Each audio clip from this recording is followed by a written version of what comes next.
So here we have at 4-0 in round 5, I guess a human's mirror, the shadow maker, and thy shuffler.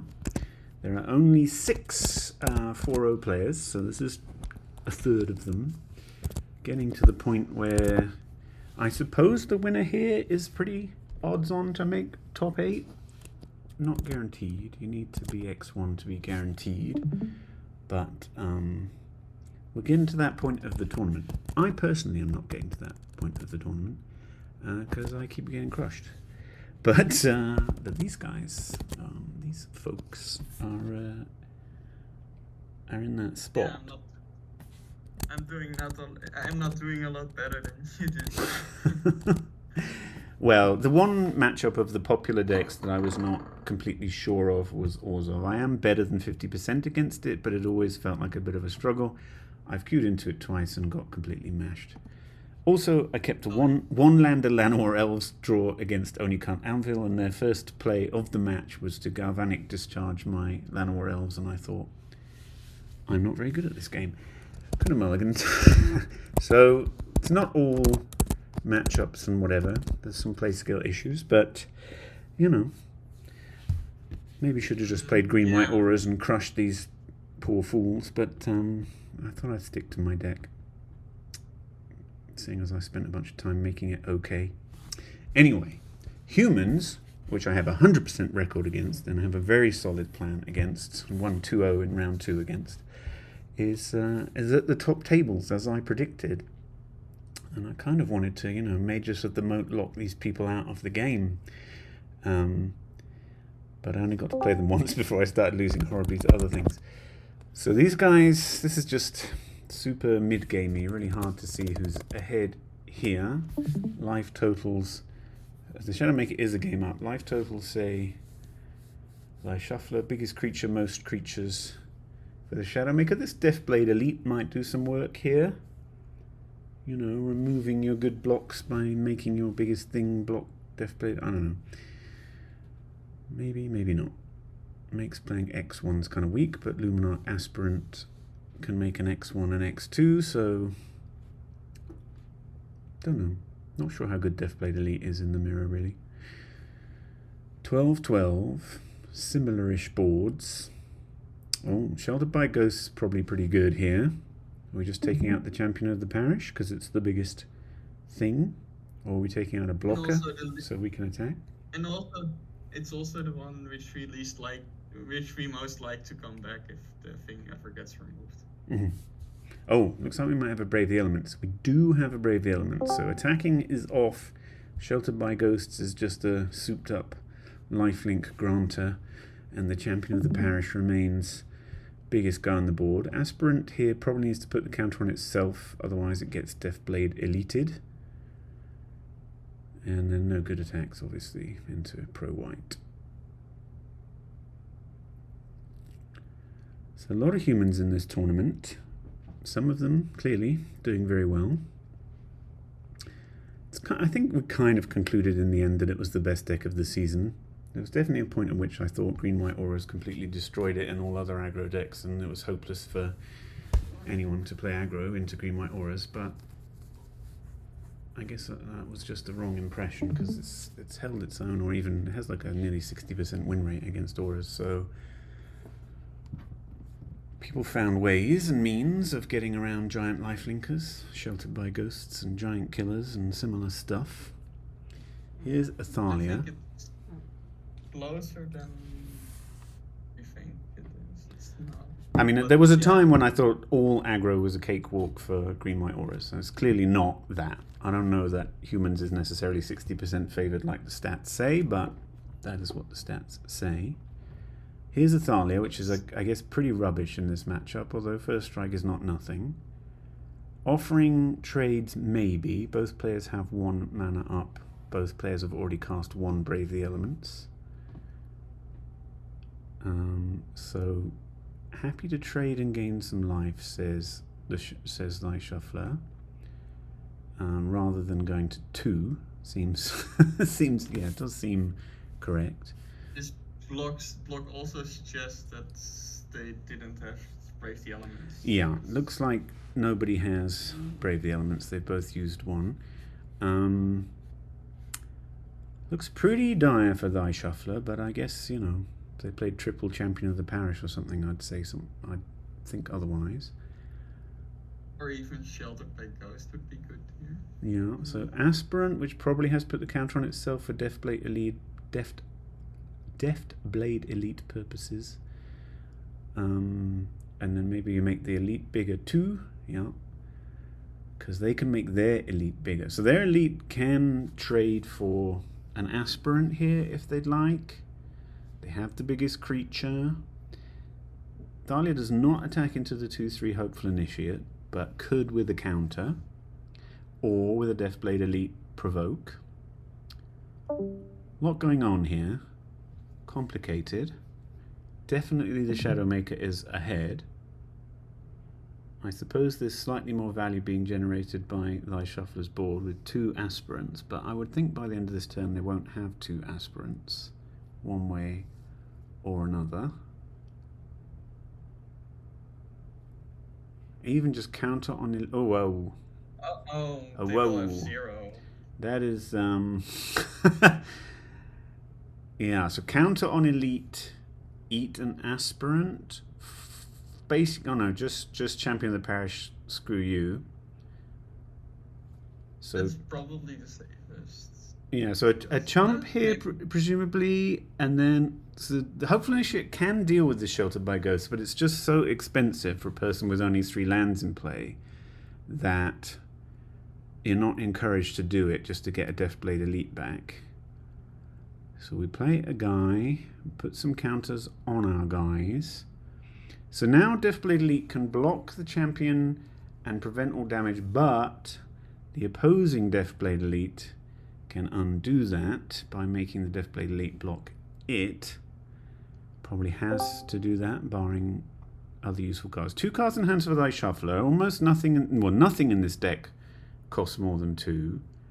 So, and extremely unlikely to be lands.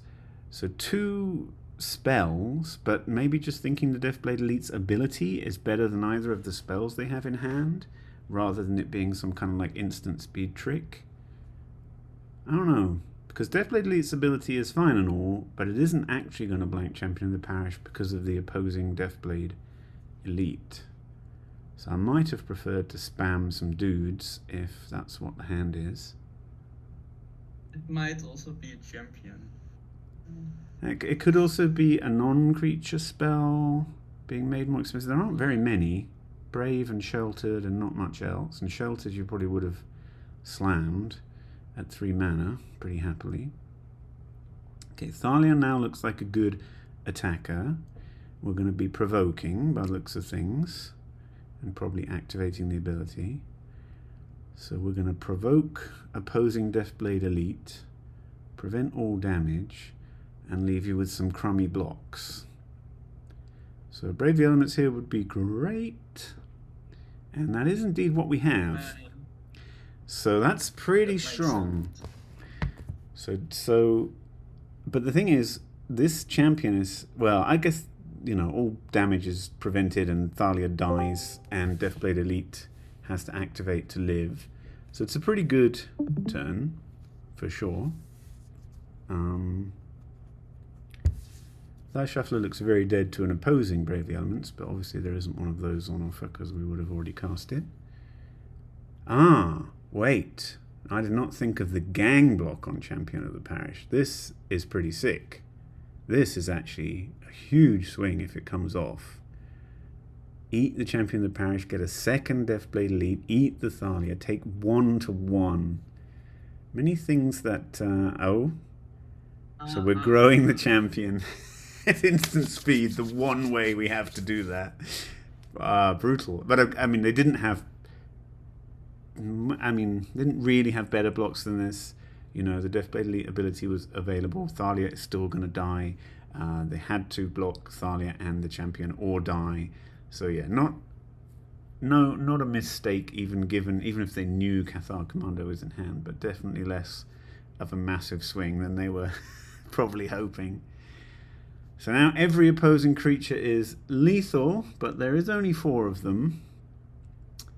They can activate Hopeful Initiate to free a Deathblade Elite. 1 card in hand. Some of the blocks are good. Some of the blocks are awful. 2 more counters here. That opposing Deathblade Elite looks kind of problematic. Presumably a similar attack to last time makes sense. Although, how big are these guys? They have... well, the thing is, you have to block everything. That is really going to make dealing with this champion of the parish extremely difficult. So attack, provoke the death... Whoa. So we're going to try and eat a creature here. Yeah, makes sense. Why block when you can kill one of the lethal attackers? So you could double block here, that would be pretty awful. You could let your guy die, that's pretty awful. So yeah, a good spot by the shuffler. They do go for the double block. I think the shuffler just lets that happen. No, they do not go for the double block, they just considered it briefly.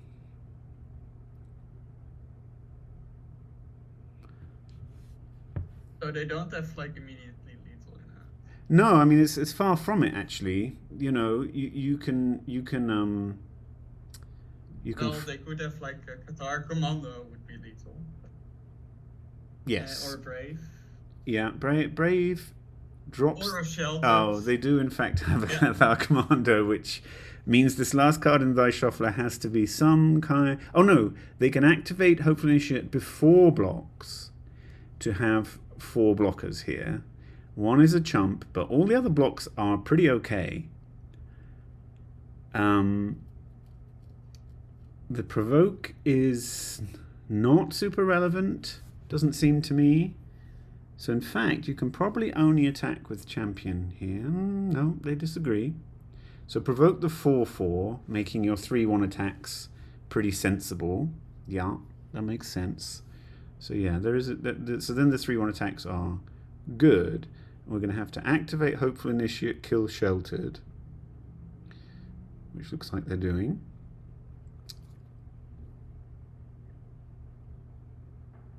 Now we have a sufficient number of blockers, most of which are trades, but one of which is a chump.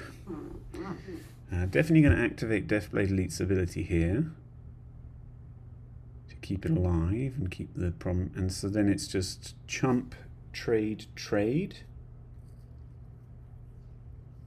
in whatever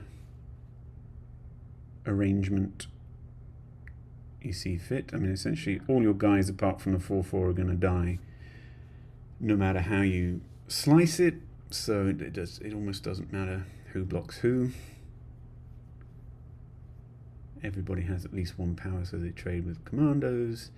Activate Deathblade Elite. So this last card in hand is going to have to be pretty special, although we do have a 4/4. A Deathblade Elite that can trade with Veteran, Survivor, or Deathblade Elite if it wants. 2 cards in hand with the draw step. None of this is nothing, although I know whose shoes I want to be in. Deathblade Elite cannot... Oh, it can be made big enough to eat the opposing Deathblade Elite, which seems good. Okay. I mean, sheltered by ghosts here on champion. I mean, if they had that, they would already cast it. But yeah, so there's some pretty real options, although there is also a just massively lethal 10/10. Thinking about trading off both guys for the Deathblade Elite, which I don't know if that makes sense with an opponent on 1, but I guess it's only getting bigger, right? Presuming they've got a card in hand to chump the 10/10, then they can make the Deathblade bigger next turn and, you know, kill anything you draw off the top. They have either a creature. Oh! It's literally the best possible. It's a giant killer, and all thoughts of Shadowmaker taking this match 2-0 is gone, and that's just pretty wild. Could we have pre-combated that and got in with our aspirant, or would it have changed the blocks and such? I'm not sure. And we have another Deathblade Elite, which can be a 2/2, and eat any small thing that comes up or trade for or whatever. And we're going to have a tapper. And oh my god, what a comeback on 1 life! What a comeback! And yeah, so I don't think there was any card in their deck which wouldn't have like at least let them survive another turn. Yeah, I mean they're just going to play they're going to play a blocker, and they've got their aspirant going. So it wasn't hopeless at all. But I mean, you can't really ask for more than kill your 10/10 and make another body, which is a tapper. You know, this Lurrus can do something. We're on 14. So Lurrus into Sheltered by Ghosts, one of your guys.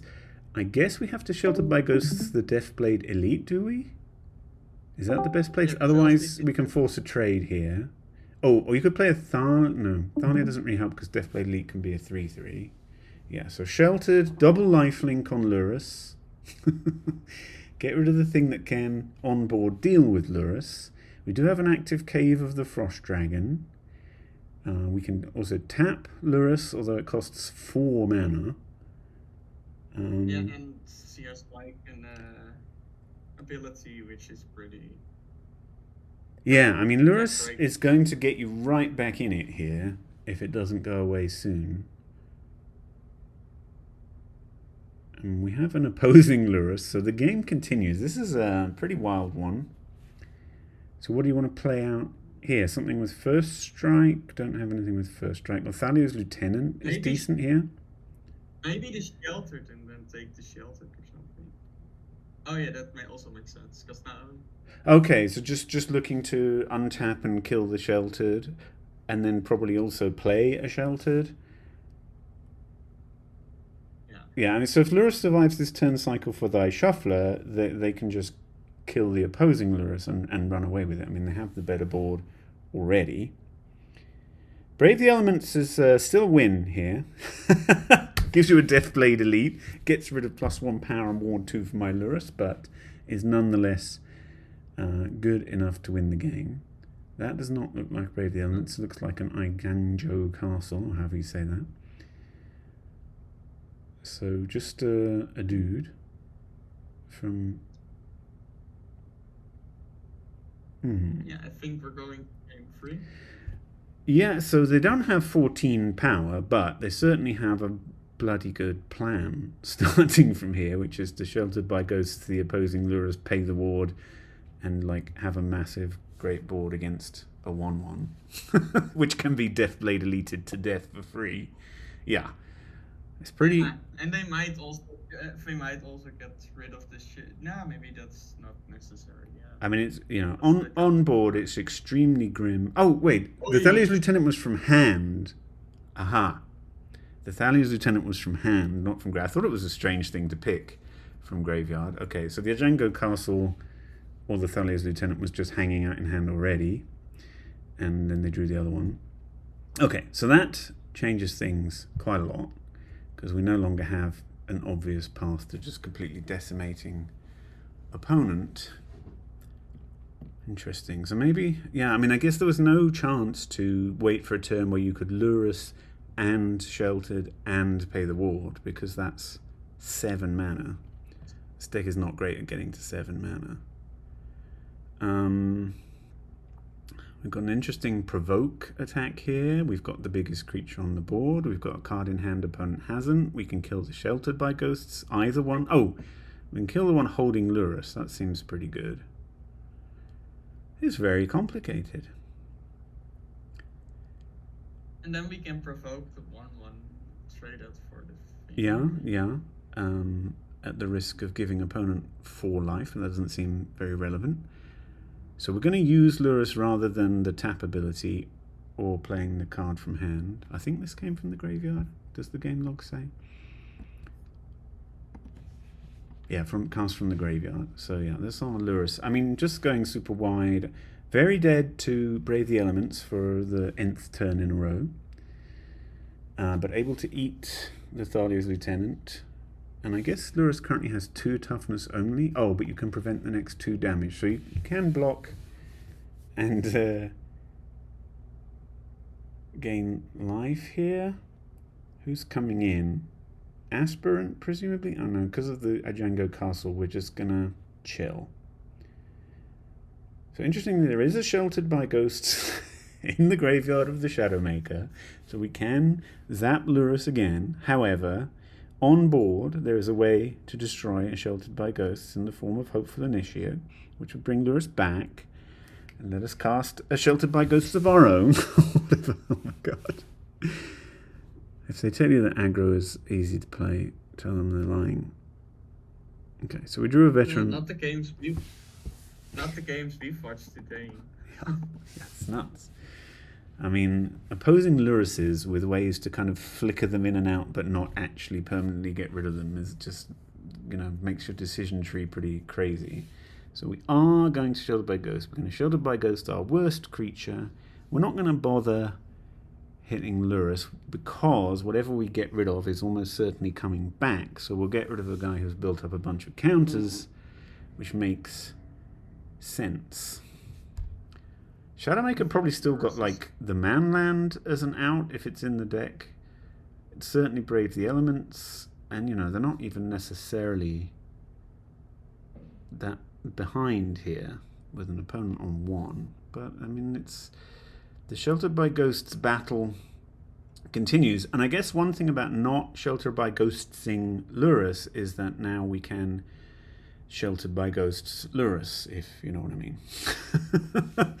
Yeah. Whereas, when you had to do the whole thing in one go, it costs an awful lot of mana. Here it's just going to cost 4, which we do have. And there's no way around that on board for Shadowmaker. So really, possibly turning a corner. More stuff. Yeah, they're probably gonna gain some life to now and like. So we have a 5. And killing a creature. We have a 5/5 lifelinker which can get in and put us out of the range of Yeah, so this game is Brave, yeah. And in fact, Shadowmaker is done. You've got an active Lurus, you're gaining enough life so that Brave isn't a win off the top, and neither is the Manland.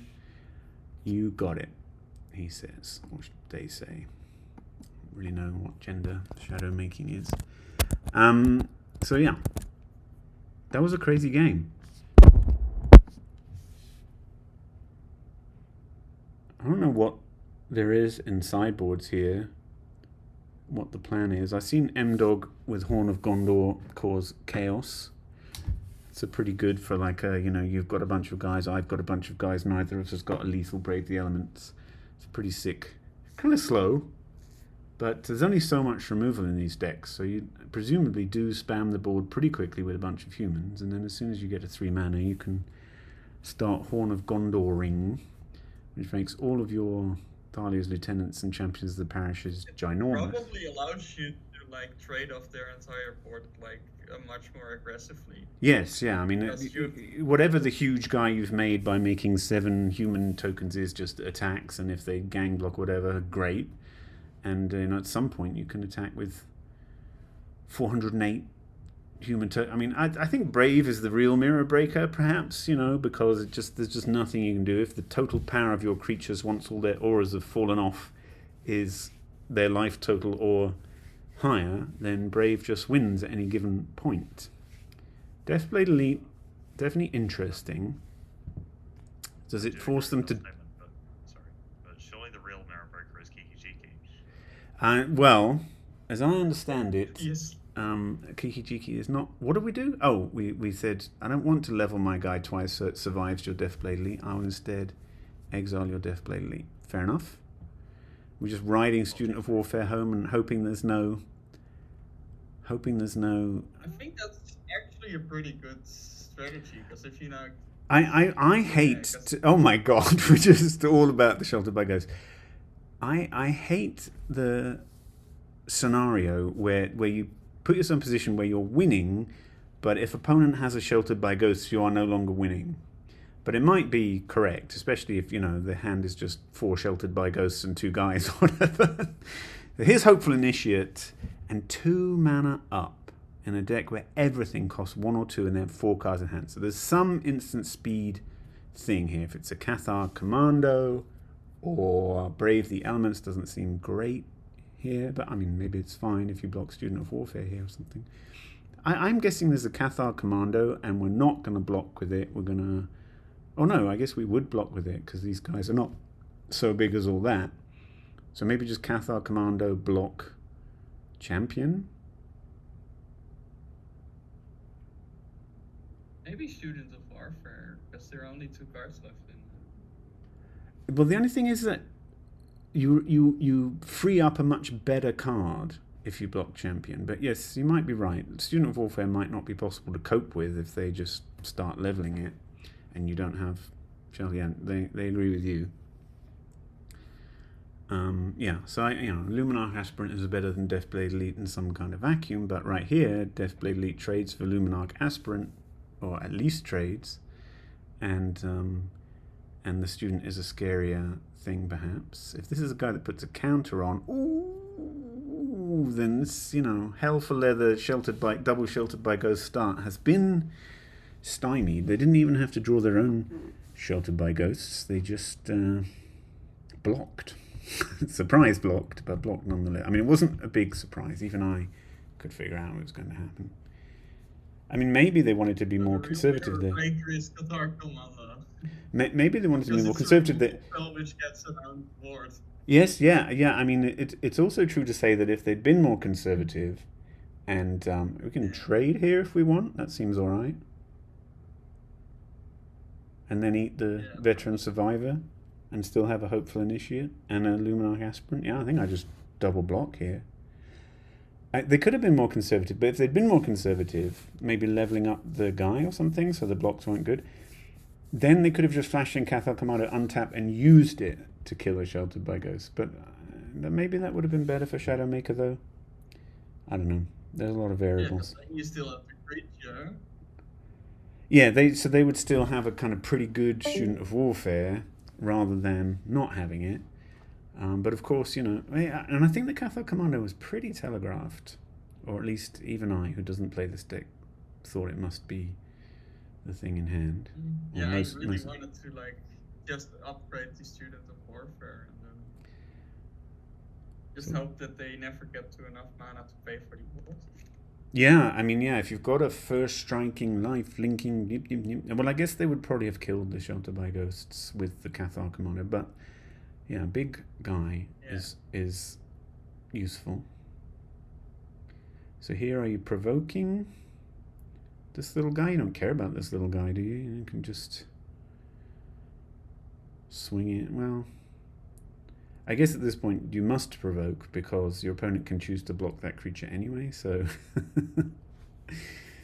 it's all kind of a fait accompli. It's looking pretty bad for the Shadowmaker. I'm not sure what the Mirror Breaker is if you have no...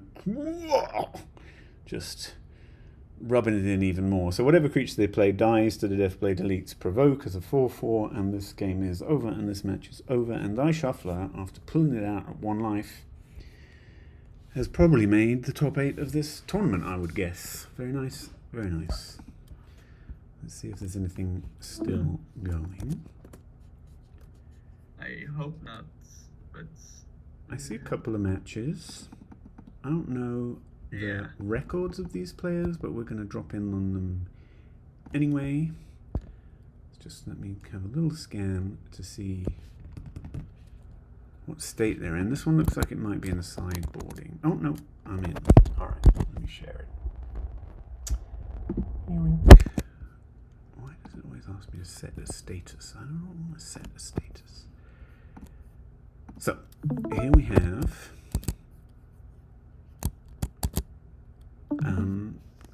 what is now, by now, the classic Auras versus Humans with an Ether Swan Canonist in play. Can we stabilize against these crazy guys? Possibly not. Maybe. We may have restricted them to 1 spell a turn, but we are... Oh, so we're blocking Lurrus. But we're going to remove the Ethereal Armor from Lurrus, trade the Canonist for Lurrus, still have our own Lurrus that lets us bring back Canonist. We'll give Niched 1 turn with out Canonist in play. And their Scavenger remains pretty ginormous. Nope, I'm all wrong. They're going after a Sheltered by Ghosts that reveals a hopeful initiate, and they're letting their Aethersworn Canonist die because they can rebuy it with Lurrus, I guess. But I would have thought getting the opposing Lurrus off the board. Lurrus, Lurrus can rebuy the don't they Sheltered just- and nab your Lurrus Yes, now. that's- That looks like a misplay, perhaps. But we don't know the hand, of course. There is a card in there. Bit of time pressure also. Putting the Sheltered by Ghost on Lurrus as if to say, gotcha. It's already game 3. I would assume so, given how far we enter the round, but you never know with these things yet. It's game 3. Yeah. Yeah, and now free to cast as many spells as they want. They jam another couple of enablers, 2 lethal guys. They have no other cards, so I mean it makes sense to do that. Yeah, okay. Well, there was a moment there where it looked like we were kind of trading off the board and active Lurrus versus non-active Lurrus, but it passed. There's one match still going, according to me, who can't really look at these things very sensibly. Let me bring that up. Little Pants versus Hot Cold Show, Yeah, right? that's what I've got here. I think they just started game 3, perhaps. We'll take a look in 1 second after I've clicked all the necessary things. You're in turn 11, so I don't think it's Oh no, it's just my screen is not loading all the items. Okay, there they all are. So we have time pressure on both sides, presumably game 3. Oh, 2 Profane Tutors on suspend for Little Pants. And we're talking blue-white humans, I guess, versus it's just straightforward Reanimator, but they're playing Chthonian Nightmare, so there's a little bit of like aristocratic value going on. There's like a main deck Lurrus, is that? Yeah, can't play Lurrus in the sideboard with an Iona, for sure, so we can actually reanimate Iona here, but we die if we do it. Can we gain a life and reanimate Iona? No cards in hand for the opponent. No good attacks as it stands. Here's Chthonian Nightmare, which can kill off a rat, manifest, get back. Lurrus is pretty sweet here. And we have these Profane Tutors. Well, one of them's come off and the other one's coming off next turn. Meddling Mage Name, Ritual of... So this looks like a lot of value for the Little Pants under pressure. And it is Lurrus that comes back, makes a lot of sense. And we can even play now a Cathar Commando or a Rat. Here's Rat. For only 1 mana, thanks to this Jet Medallion, which is presumably mostly so you can spam Chthonian Nightmare over and over again in the late game. And feeling confident enough to attack with the Magister of Worth, which I think does make sense. We've got 4 blockers here against 3 attackers, and none of the attackers are lethal on their own. No cards in hand. Brave the Element's not good enough. The Manifest, the fact that some of the creatures are... No, they're all otherwise black, so... so Brave the Elements actually is lethal. I don't know if they're playing Brave the Elements, but I've become obsessed with both Brave the Elements and Settle the Wreckage. So now we get... Well, we don't necessarily get to gain life here because Thalia is keeping Lurrus back, but maybe we can Profane Tutor for a removal spell for Thalia, kill Thalia. I don't even know if we want to get in with Lurrus just to gain 3 life, but it seems like we have just a ton of value and cards. Really the only thing that can get us is some kind of horrible Brave the Element style whoopsie. What? This creature also plays Does around that Brave the Elements by being white. Oh, and we're going to make another manifest by sacking then. Okay, so outs for blue-white are starting to look like, you know, give all your creatures flying or something. I'm not sure exactly. Starfield Mystic also makes Chthonian Nightmare cost 1 mana in the late game, so Just as many 1-mana Chthonian Nightmares as you'd care to go for. Just swapping rats in and out of play or something. I have 4 energy right now. They So might check. Oh, no, that doesn't work as Thalia. it'd be pretty sweet to, get up enough energy to get an Iona into play, but maybe a bit ambitious. Yeah, Lura stays back. I mean, it doesn't make sense to attack into a first striker if you don't have any answer for that. Yeah. But I Because mean, they can't really attack as well. Service is back, because then they gain life, and then Iona comes in play in the game. So yeah. I mean, we've had 2 profane shooters go off 10 after the other, so it would make sense that we'd be able to find a way. And so it is. So I guess that's the last match of round 5. So round 6 we'll get some absolutely definitively into top 8 people. Although I think anyone who's EXO right now has got super high chance already. But good luck.